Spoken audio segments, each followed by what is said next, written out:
Humanity has long since sought purpose and meaning, as if it is attained as a tangible or at least visible achievement. With our incredibly complex minds and the intricacies that come with being sentient and sapient creatures, it should come as no surprise, at least with the power of thousands of years of hindsight into human history, that we have developed the idea of a god or gods to follow as some form of ideal caricature that resembles the most favorable portions of our human psyche and behaviors. Religion is the catalyst through which the faithful conglomerate together in an effort to find, quote unquote, purpose by trying to live as closely to this ideal caricature as possible. And thus, religion has existed for as long as humanity could conceptualize a divine presence. The oldest organized religion, as of now, is Hinduism, preceded only by less organized subgroups of faiths that eventually coalesced into what would be called Hinduism. And today, sorry, a little sick, still a little sick. Today, according to an article by Population Education, there are roughly around 10,000 religions in the world today. The four largest being Christianity, Buddhism, Islam, and Hinduism. Christianity is complicated in itself, as there are subsects of the religion that are Protestant, Catholic, and Orthodox, and surely there are others among those groups, with the same being certain for all other larger religions. I bring up Christianity more specifically because it is the religion that I was raised around. I was never explicitly told to read the Bible day in and day out, but I did attend church. I sought the word of Christ in my darkest times. My mother wasn't expressly Christian, but she didn't try to prevent me from being Christian, and factor in that the rest of my family was Christian, and several visits to my grandparents, I became drawn into the faith. While I believed in God as an impressionable child, I became more involved in my teenage years after a serious upheaval within my immediate family. I will not go into detail about that, but it caused so much turmoil in my life that I fell completely onto Christianity in a desperate attempt to establish some sense of order in all the chaos that was unfolding. I started going to church whenever I could. I read the Bible here and there in order to acclimate myself with the Word of God. I needed rules to follow. Some sense of structure in a time that was very uncertain for me. And that, on top of being a teenager, as a teenager, I was often bullied and ostracized in high school because I am autistic and I differ from the average crowd, and kids are brutal, or kids can be brutal to each other. And the church itself wasn't a traditional type of church. You didn't walk into these halls that looked like they just came out of the medieval ages. Like, you didn't see murals or these elaborate paintings, and the building itself didn't look like it came from a bygone age. It was modern. Had a stage with a ton of instruments like electric guitars and drums, and there were bands that would come to sing songs that pertain to the glory and love of God. After 2 or 3 songs, the pastor would then take the stage. And I'll say this though, that church, for me at least, did have the atmosphere of love in it. People were kind, compassionate, and always up for a conversation. It was what kept me so invested in the faith for so long as a teenage boy. It was that companionship with others, that there was nobody seemed like they were trying to force each other to believe in a religion. And nobody was outright being like, if you don't believe in God, if you don't do this and this, you're going to hell. It was casual. It's like, and that camaraderie created a strong bond. It's also it's also why I still have a lot of religious friends, because I know that despite personal beliefs, there are good people within religions that genuinely seek to help others. But as should be obvious, as by like the title of this video and kind of the tone of what I'm leading into, I'm not Christian anymore. Around the time I entered my 20s, I became less and less reclusive. I socialized more, met people from different walks of life, different beliefs, and even different cultures. No one tried to drive me away from my faith. No one tried to disprove of the God I believed in. It was simply being exposed to the differences inherent to us as humans between one another that gradually led me on a soul-searching mission for several years that led me to a big question. How did I know Christianity was the true religion? From then on, I became more agnostic with time, until I reached a point in my life where I simply respond to the question, is there a God? With, I don't know. Because I believe that is the best answer. Because God is not, it is a negative in the scientific method. And like when it comes to using the scientific method to prove of a God, you can't. It is not within the framework of being provable. You can't prove or disprove of a God. I couldn't prove, and to that point, I couldn't prove Christianity was the religion. I couldn't say for certain, no matter how many times I tried to use the Bible to prove so, that Christianity was the most real. And many people assume they can, and that's for any religion respective to what they believe. Everyone who is steadfast enough in their faith will confidently yell from the mountaintops why their faith is the one true faith, why their God is the true God, or gods. But what led me to stop believing was the inherent humanity in all forms of belief.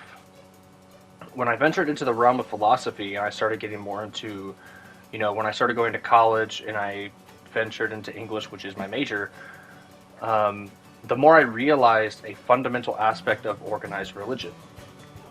You have to have humans to form the religion. You need humans to conceptualize a God. And what are humans but all subjectively experiencing the world around them? God, or gods, did not exist within the framework of human thought until after humans developed enough intellectually to conceptualize the idea of a god. And the instance that a person could do so was the instance that belief in divine power began to take hold into the human mind. The Earth is roughly 4.5 billion years old, give or take. I could be wrong on that estimate, and humans have been around for around 200,000. Also, take a grain of salt with that estimate. I could be wrong. That is an infinitesimal fraction in the entire lifespan of our planet, and would place the concept of God as being within that time frame, as in the time frame of 200,000 years. There were no cognitively advanced enough organisms on the planet beforehand that could place that concept in an earlier time than that time frame of 200,000 years. Given that humans experience the world subjectively, how can any one person say that their faith is in fact the truth? And to me, sorry, the dog's in the background. The answer is simple, and that is, it is a desperate attempt to maintain their belief system so that they may find purpose in life. That's what I think. Purpose, meaning, these two terms are philosophical when applied to providing some kind of unity in the chaos of being alive. Before the rise of the scientific revolution, religion and faith drove everyone to live. churches would provide the meaning and purpose in life for their constituents, that purpose always being enacted for the glory of God and not enacted for the betterment of the person given that purpose. I think this is why religion is still prevalent in today's world. It still provides people with purpose when those people believe it to be something that is found. If that's how they want to live their lives, envisioning a purpose as being something grasped, then that's fine.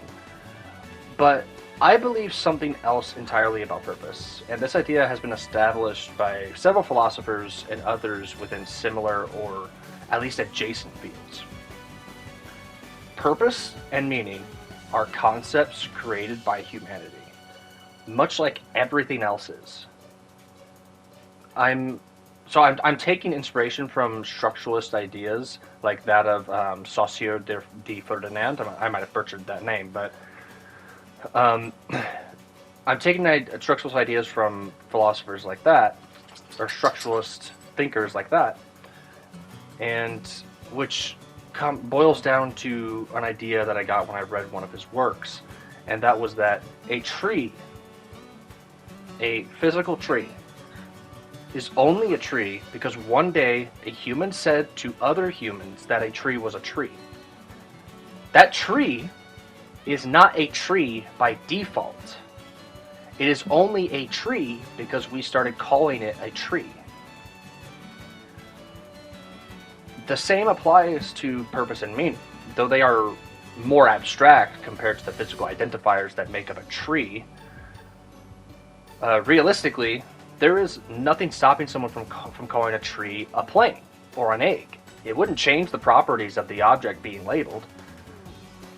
Purpose and meaning, like tree, are a part of language, and language is inherently limited only to what we describe. So, why am I bringing up this pretty? I'm not going to say complicated because I'm not going to assume that the people watching this have are not intellectually capable of understanding what I just said. But sorry, dogs are still barking. But I'm not going to assume that people can't understand what I'm saying. But it was hard for me to understand, so I'll try to clarify what I'm trying to get at here. Purpose is forged. Like this is what I think, based on what I just said. Purpose is forged, not found. You and I are the architects of our own lives, and do not owe any inherent debt to the universe for existing. We forge meaning for ourselves by understanding what fulfills us the most. Even if one claims, sorry, I'm having a little bit of a brain fart. The dog's bark kind of threw me off. Even if one claims to have found purpose, they've really just created it for themselves under the idea that it has been given to them. Sometimes being religious allows people to find purpose and meaning, and that's fine. I'm by no means saying that religion isn't and has not been beneficial for people lost in their lives. Sometimes faith is what drives people to do good. That's great. It's one of the chief reasons religions exist and why they likely always will exist. Because some cannot forge purpose for themselves without presuming to have found it first. Of course, there are many other reasons religions exist. Like either it's the companionship between one's fellow faithful, or the gratification of believing to be instrumental in the deliverance of a divine message. But I wanted to focus on purpose and meaning specifically, because it is often something that I struggled greatly with. Only when I realized that I could create meaning for myself was when I began to understand what fulfilled me the most. And that led to me I didn't need Christianity to do that.